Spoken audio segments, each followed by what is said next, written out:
E5 TV news కు స్వాగతం. ముందుగా హెడ్లైన్స్. మోదీకి ధర్మచక్రవర్తి బిరుదు ప్రదానం.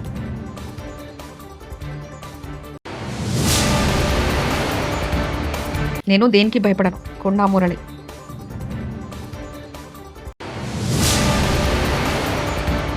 నిరుద్యోగ యువత పోరాటానికి బీఆర్ఎస్ సంపూర్ణ మద్దతు. హరీష్ రావు.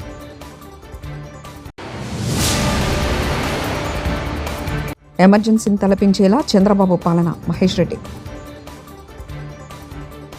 జైన సన్యాసి ఆచార్య శ్రీ 108 విద్యానందజీ మహారాజ్ శతాబ్ది ఉత్సవాల సందర్భంగా ప్రధానమంత్రి నరేంద్ర మోదీ ధర్మచక్రవర్తి బిరుదును శనివారం నాడు ప్రదానం చేశారు. ఆచార్య శ్రీ 108వ విద్యానందజీ మహారాజ్కి ఏడాది పొడవునా నిర్వహించే జాతీయ నివాళికి నాంది పలుకుతూ ఈ శతాబ్ది ఉత్సవాలు నిర్వహిస్తున్నారు.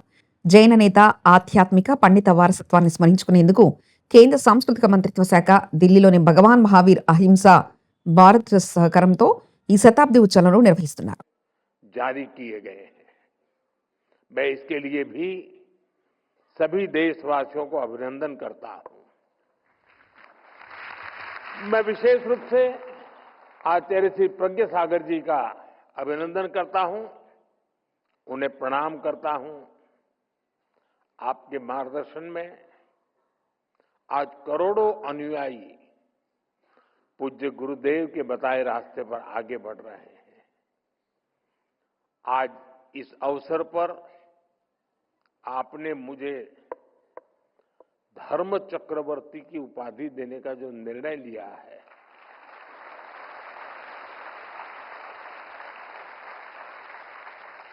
मैं खुद को इसके योग्य नहीं समझता,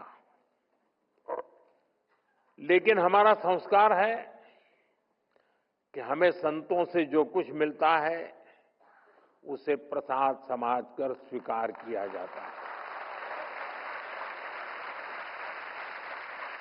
और इसलिए मैं आपके इस प्रसाद को विनम्रतापूर्वक स्वीकार करता हूं और मां भारती के चरणों में समर्पित करता हूं।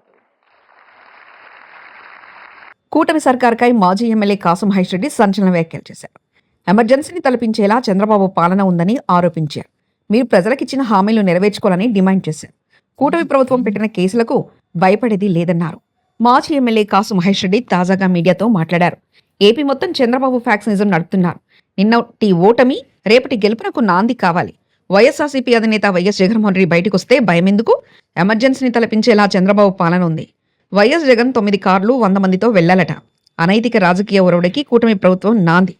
భూస్థాపితం చేస్తారా? ఎలా చేస్తారు? ప్రజల కోసం వైఎస్ జగన్ పోరాడుతున్నారు. వైఎస్ఆర్సీపీ నాయకులపై కార్యకర్తలపై అనేకమైన తప్పుడు కేసులు పెడుతున్నారు. 6 నెలల్లోనే బయటకు వచ్చాడు, ప్రజల కొరకు పోరాటం చేస్తున్నాడు అంటున్నారు. అదేమన్నా తప్ప? మాకు అర్థం కావట్లే. ఈ రోజున ఓడిపోయాం కాబట్టి కుంగిపోవాలా?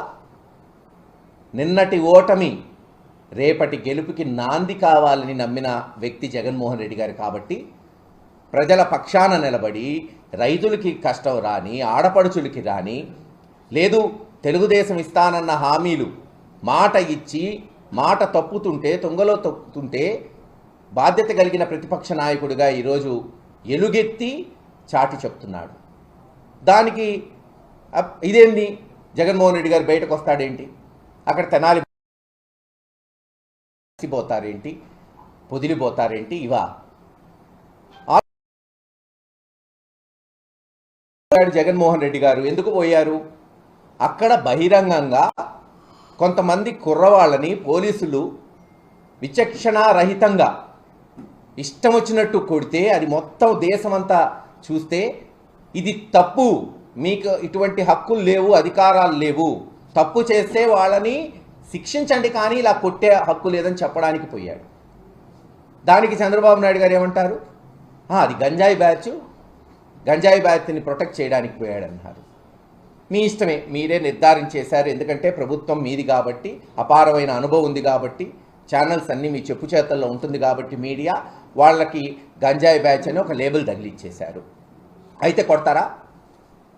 మరి కుప్పం నియోజకవర్గంలో ఒక ఆడపడుచు, బహుశా శిరీష అనుకుంటా పేరు, కరెక్ట్గా నాకు గుర్తులేదు, చెట్టుకు కట్టేసి తెలుగుదేశం నాయకులు ఇష్టం వచ్చినట్టు ఆమెని తిడుతూ కొడుతూ దయచేసి నన్ను రెచ్చగొట్టకండి అంటూ కాంగ్రెస్ నాయకులకు వార్నింగ్ ఇచ్చిన కొండా మురళి. నా బలమేంటో భారతదేశం మొత్తం అందరికీ తెలుసు. ఇంకా నా బాడీలో 4 బుల్లెట్లున్నాయి. కొండా మురళి. మురళి అంత బలహీనుడా? చెప్పడం జరిగింది. పొంగులేటిని టార్గెట్ చేస్తూ ఒక అంశాన్ని ప్రస్తావించారు. అలా మామ రాజకీయాల్లో లేకుండా నేను చేశాను కాబట్టి ఇప్పుడు మమ్మల్ని ఇబ్బంది. కొండా మురళి అంత బలహీనుడా? పొంగులేటి ఫోర్స్ చేస్తే కొండా మురళి రాజకీయంగా ఇబ్బంది పడేంత బలహీనుడా? నేను బలం ఎంతున్నా అనేది మీకు తెలుసు, ఇవాళ ప్రజలకు తెలుసు, భారతదేశంలో ఉన్న ప్రతి ఒక్కరికి తెలుసు. దయచేసి నన్ను రెచ్చగొట్టకండి. నేను మొదలే చెప్తున్నా, నేను బలహీనుని కాదు, సాగుకు భయపడా. ఇంకా 4 బుల్లెట్లు ఉన్నాయి నా దాంట్లో. నేను అందుకే కొంచెం నీడకు వస్తారా అని అడిగినా. లేదు మా మీడియా ఆయన చెప్పడం జరిగింది.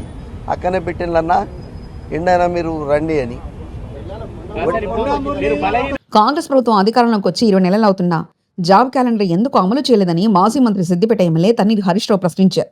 జాబ్ క్యాలెండర్ అమలు చేయకపోవడంతో నిరుద్యోగులు ఆవేదన వ్యక్తం చేస్తున్నారని అన్నారు. నిరుద్యోగులకు ఇచ్చిన హామీలను వెంటనే నెరవేర్చాలని జూలై 4వ తేదీన చెలో సచివాలయం సమ్మెకు నిరుద్యోగులు పిలుపునిచ్చారని తెలిపారు. నిరుద్యోగుల చెలో సచివాలయం సమ్మెకు తాము సంపూర్ణ మద్దతు ఇస్తున్నామని ప్రకటించారు. ఈ సందర్భంగా హలో నిరుద్యోగి చెలో సెక్రటరియట్ సమ్మె పోస్టర్ను హరీష్ రావు ఇవాళ శనివారం తెలంగాణ భవన్లో విడుదల చేశారు.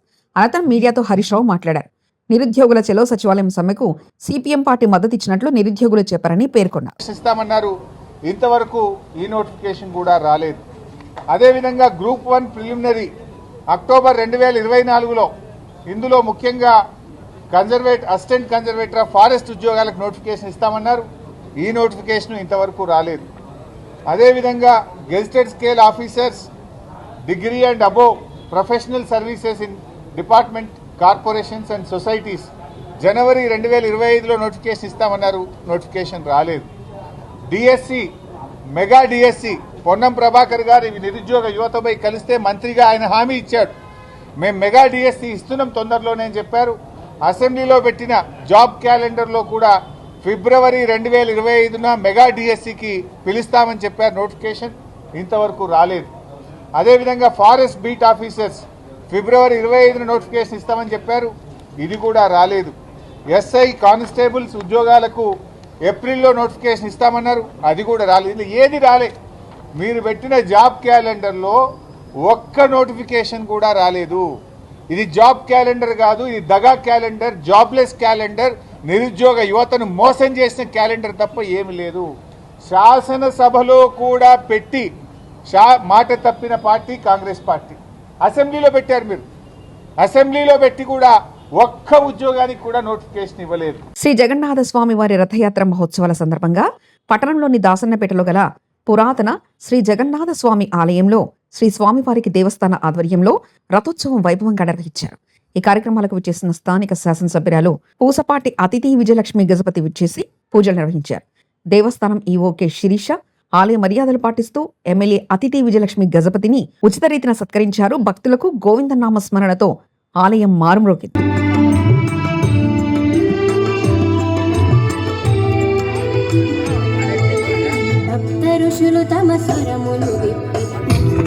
జగన్నాథ స్వామివారి రథయాత్ర మహోత్సవం ఈరోజు నిర్వహించబడుతుంది. ఈరోజు రథం మీద స్వామివారిని ఉత్సవంగా ఊరేగింపుగా తీసుకెళ్ళి మేడం వచ్చారు.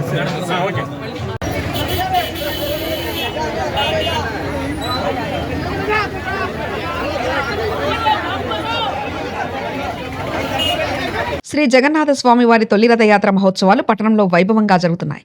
ఈ సందర్భంగా సోంపేట శ్రీ జగన్నాథ స్వామి ఆలయంలో ఉదయం బలభద్ర, సుభద్ర, శ్రీ జగన్నాథ స్వామి వారికి ఆలయ అర్చకులు మణికంఠ పర్యవేక్షణలో పూజలు నిర్వహించారు.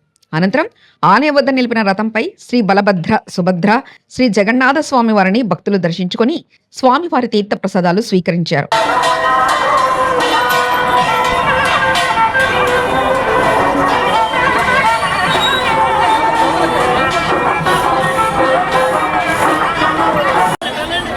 శ్రీమన్నారాయణ నీలాచల నివాసాయ నిత్యాయ పరమాత్మనే సుభద్రా ప్రాణనాథాయ శ్రీ జగన్నాథాయ మంగళం. శ్రీ జగన్నాథ స్వామి వారి రథయాత్ర మహోత్సవం సందర్భంగా ఈరోజు ఉదయం స్వామి తన జగన్నాథ విజయనగరం సంతపేటలో వేంచేసిన శ్రీ జగన్నాథ స్వామివారి రథయాత్ర ఈరోజు ప్రారంభమైంది. ఉదయం స్వామివారిని ఆలయం నుంచి రథం మీదకి 6:30 గంటలకు తీసుకొని వచ్చి ఆలయం వద్దే రథం మీద భక్తులకు దర్శనాలు కల్పించడం జరిగింది. అనంతరం 9:30కి మేళతాళాలు మరియు కోలాటాలు, వివిధ సాంస్కృతిక కార్యక్రమాలు మరియు భక్తుల కోలాహలం మధ్య స్వామివారిని రథం మీద ఆలయం నుంచి ఇక్కడ కనికా పరమేశ్వరి జంక్షన్ వరకు తీసుకువచ్చి ఇక్కడ రథంని వేయించడం జరిగింది. స్వామివారి రథం మీద సాయంత్రం వరకు కూడా భక్తులకు దర్శనం ఇస్తారు. అనంతరం స్వామివారిని ఇక్కడ నుంచి కూడా తీసుకువెళ్ళి తోమాల మందిరంలో ఉంచి 4వ తేదీ రాత్రి వరకు కూడా అక్కడే స్వామివారు ఉంటారు. అక్కడ భక్తులందరికీ కూడా దర్శనాలు ఏర్పాటు చేయడం జరిగింది. అనంతరం 5వ తేదీన తిరుగు రథయాత్ర ఉంటుంది. ఆ రోజు తిరిగి స్వామివారి మరియు కనికా పరమేశ్వరి ఆలయం వద్ద రథం మీదకు వచ్చి ఇక్కడ సాయంత్రం వరకు కూడా భక్తులకి దర్శనాలు ఏర్పాటు చేయడం జరిగింది. అనంతరం స్వామివారి ఆలయానికి స్వామివారి విగ్రహాన్ని తీసుకెళ్లడం జరుగుతుంది. కావున భక్తులందరూ కూడా ఇలా 4వ తారీఖు వరకు మరియు 5వ తారీఖు రథం మీద కూడా వచ్చి స్వామివారిని దర్శనం చేసుకుని స్వామివారి కరుణా కటాక్షాలు పొందవలసిందిగా కోరుకుంటున్నాను.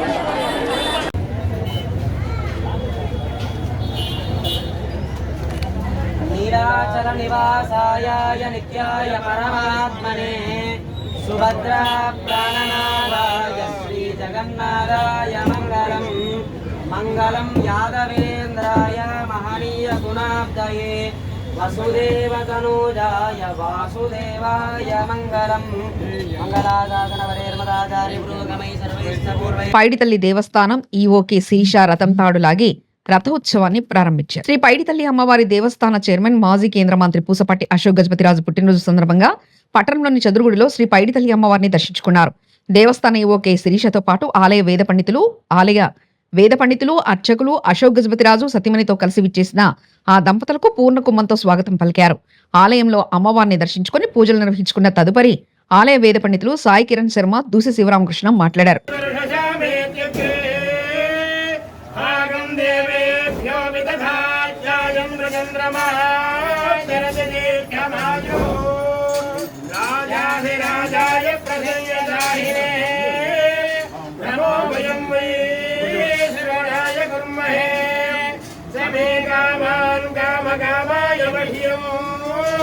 కామేశ్వరో వై శ్రవణో దదాతు కుబేరాజ వై శ్రవణాయ మహారాజాయ నమః.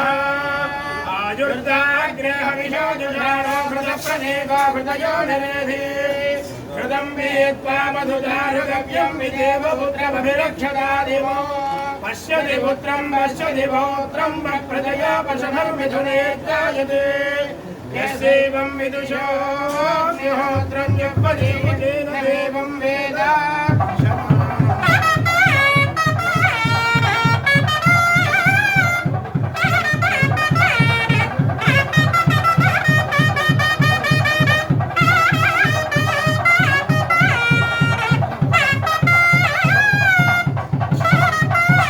మామిడి రైతులకు గిట్టుబాటు ధర కల్పించాలని ప్రాథమిక పాఠశాలను మూయవద్దు అని డిమాండ్ చేస్తూ శనివారం ఉదయం తిరుపతి జిల్లా కలెక్టరేట్ ఎదుట కాంగ్రెస్ పార్టీ ఆధ్వర్యంలో ధర్నా నిర్వహించారు. అనంతరం మీడియాతో మాట్లాడుతున్న కేంద్ర మాజీ మంత్రి, కాంగ్రెస్ పార్టీ సీనియర్ నాయకులు చింతామోహన్, ప్రాథమిక పాఠశాలను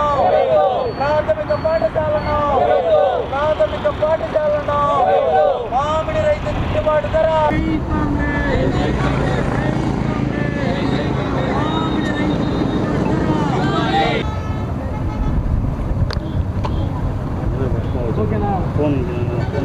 లేదు ఒక్క సెకండ్ ఫోటో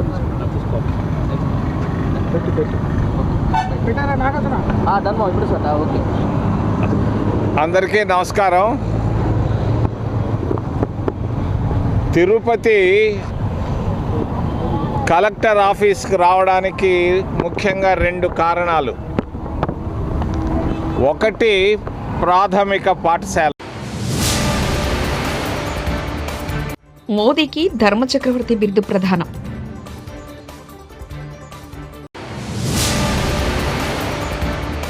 నేను దేనికి భయపడను, కొండా మురళి.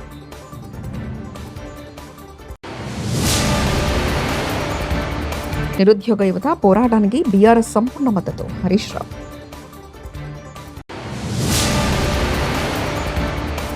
ఎమర్జెన్సీని తలపించేలా చంద్రబాబు పాలన మహేష్ రెడ్డి. ఇవి బులెటిన్ విశేషాలు. చూస్తూనే ఉండండి E5 టీవీ న్యూస్.